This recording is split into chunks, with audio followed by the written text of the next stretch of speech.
Total ভারতবর্ষের scenario, বিশেষ করে পশ্চিমবঙ্গে আছেন যারা, পশ্চিম আসাম কিছুটা সুরক্ষিত, পশ্চিমবঙ্গ আছেন, তাদের জন্য বিশেষ করে বলছি, বাংলাদেশটাকে ভালো করে দেখুন কি অবস্থা।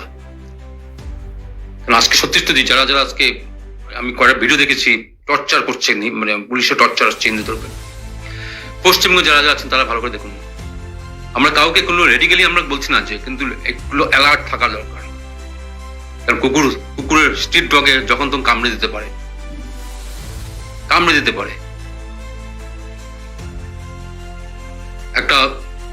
একটি বাড়িতে তিনটি প্রাণী ছিল,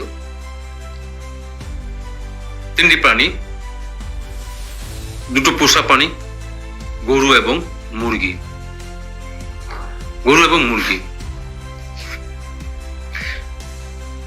স্বাভাবিকভাবে ভালো করে শুনবেন, খুবই এটা ইম্পর্টেন্ট ঘটনা। কেন বলছি এটা, গল্পটা শুনলে বুঝতে পারবেন।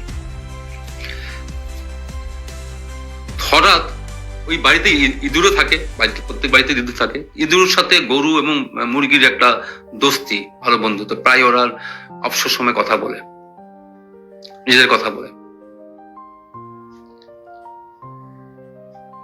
একদিন ইঁদুর দেখলো যে স্বামী স্ত্রী একটা কিছু নিয়ে আসছে, যেভাবে আসছে কৌতূহল নিয়ে আসছে, ইঁদুরটা মনে হলো যে অশনির সংকেত, বিপদের কোনো সমস্যা আসছে,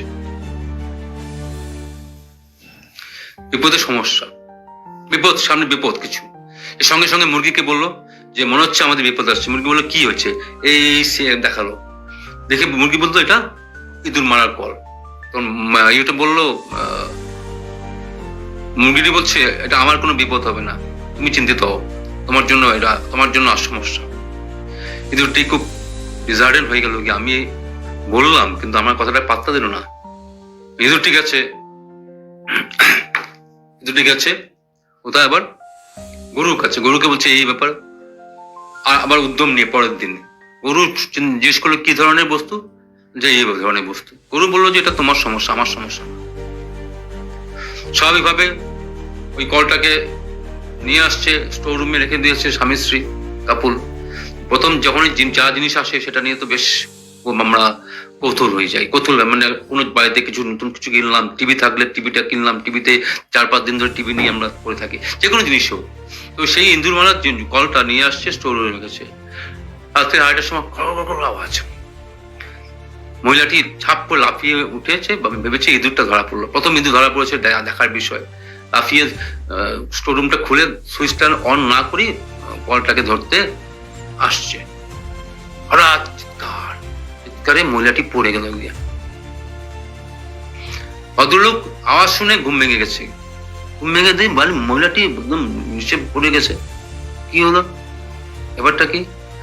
তো লাইটটা জ্বালিয়ে দেখেছি সর্বনাশ হয়ে গেছে। ওই ইঁদুরের কলের মধ্যে বিষাক্ত সাপ এসে আটকে পড়েছে। এই সাপটা ছবল মেরে দিয়েছে। সঙ্গে সঙ্গে ভদ্রমহিলাকে নিয়ে হসপিটালে গেল। হসপিটালে গিয়ে একদম সিরিয়াস আইসিইউতে ভর্তি হয়েছে। পেশেন্ট মানে অনেক কিছু ট্রিটমেন্ট করলো, ওয়াশ করলো, করে 2-3 দিন রাখার পরে তাকে বাড়িতে পাঠালো, বেঁচে গেছে। এবং ডক্টর বলছে খুবই উইক, একদম কোনো কাজ করতে দেবেন না, প্রোটিন খাওয়ান।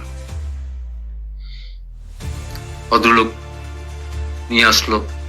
মহিলাকে নিয়ে আসলো এবং যত্নে রেখেছে, প্রোটিন খাওয়াতে বলছে। প্রোটিন যখন খাওয়াবেন, প্রথম টার্গেট হলো মুরগি কাটা হলো। মুরগি মাংস তো একদিনে বেশি থাকবে না, ছোট মাংস। তারপর কাটা হলো গরু। তুমি ইঁদুরটা হাসছে। আমি বলেছিলাম প্রবলেম, তোমরা তখন বলছো এটা আমার না, তোমার প্রবলেম।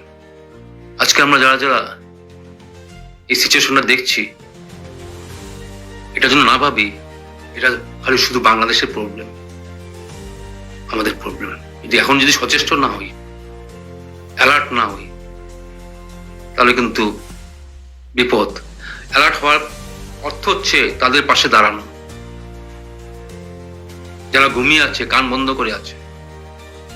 নাহলে কিন্তু ওই দিন একটা ভিডিও দেখলাম, 12টা মতন কান্ট্রি না 13টা কান্ট্রি ছিল, 17টা মতো কান্ট্রি ভারতবর্ষে আন্ডারে ছিল। ইরান থেকে শুরু করে মায়ানমার শুরু করে সব সরে গেছে। এই ধর্ম তো আমি ধর্ম নিশ্চয় করিনি। ভারতবর্ষে যে ইরান, মায়ানমার, আফগানিস্তান, সব এগুলো তো আছে। মালদ্বীপ জানতাম না, ইরানটা শুনেছিলাম, ঠিক খেয়াল ছিল না। সব ভারতবর্ষেই ছিল, সব ভারতবর্ষতে বিচ্ছিন্ন হয়ে গেছে। শ্রীলঙ্কা থেকে শুরু করে নেপাল, ভুটান সবই তো বিচ্ছিন্ন হয়ে গেছে। কেন? ধর্মটাকে আমরা বুঝিনি। প্র্যাকটিক্যাল নলেজটাকেও, ধর্মটাকে বাস্তবিক ক্ষেত্রেও কিন্তু একটা অ্যাপ্লাই করার ব্যাপার আছে। তো ওটা খুব খুব দরকার। তাহলে কিন্তু আমরা আজকে এখানে আমরা কথা বলছি, আপনারা শুনছেন, কিসের জন্য? পরিবেশ তাও এখনো কিছু আছে, সিকিউর আছে। কিন্তু এই সিকিউরের জল কিন্তু ঢুকছে, আমার বাড়িতে না, অন্য বাড়িতে জল ঢুকছে, ড্রেনের জল, আমার বাড়িতে ঢুকে যাবে গিয়ে। সচেষ্ট হওয়ার ব্যাপার আছে। সত্যি সত্যি আমি আমার বাংলাদেশের যারা আজকে এই কঠিন অবস্থাতে তার ফেস করছে, দাঙ্গা কিন্তু একটা বড়, আমি দাঙ্গা দেখেছি, দাঙ্গা একটা ভয়াবহ। কেউ মানুষ চায় না অশান্তি, কিন্তু যদি অশান্তি থপে যায় সেটা কিন্তু খুব গুরুত্বপূর্ণ।